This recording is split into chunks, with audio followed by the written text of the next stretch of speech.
Hi guys! Ayan, this is Michelle, ang inyong tinderang ayaw pa stress pero nai-stress. Ayan, kwento ko na naman sa inyo guys.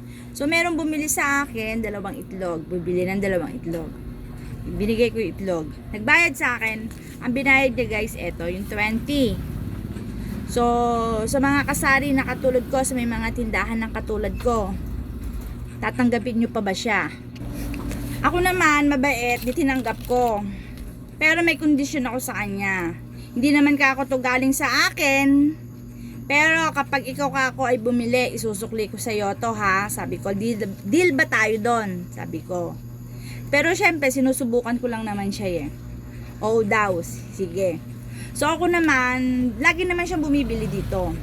Ang ginawa ko, hindi naman yung automatic na. So ako naman mabait, sabi ko nga. Hindi ko naman kaagad din bumili siya dito, di ko rin naman kaagad sinukli sa kanya. Nagpaano ko ng mga 2 days. Ayan, 2 days. So ito na nga yung scenario, 2 days. Nagpunta siya dito, bumili. So 100 yata yung pera niya. So kailangan ko magsukli sa kanya kasi hindi naman niya naubos yung 100 na binili niya.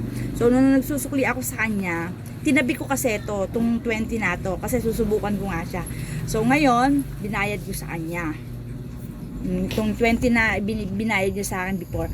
So nung binigay ko sa kanya, ang sabi niya kaagad sa akin, ay, palitan mo to, bulok to, hindi na to tinatanggap ka sa ibang tindahan. Ka sa akin, yan ang bugad niya sa akin. Syempre ang inyong tindera, mainitin ang ulo, nai-stress akong bigla. Di hinintay ko siya. Hindi mo pa ako natatandaan, di ba? Sabi ko sa'yo, na itong pera mo na kako na to, sa'yo to galing. Nasabi ko nga, di ba, na ayokong tanggapin.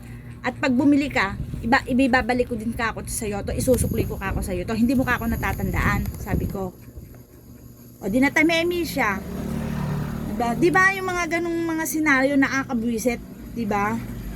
Okay lang naman nga sana na makiusap siya na baka pwede mo naman Ate Michelle na paanuhan to, na papalitan ito sa iba, ganyan, di ba?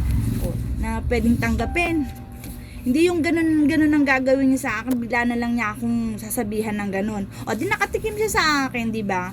Minsan talaga yung mga customer hindi mo mawari eh. Kaya talaga kailangan, sabi nga nila, talagang yung pasensya mo. Kaya na syempre, pag naubos ang pasensya mo, di ba? Maano mo din eh, kaya minsan din talaga mapapatulan mo yung mga customer.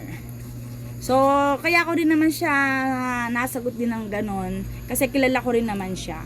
Saka pilosopo din kasi yun eh. Kaya naisipan ko siyang gantihan din.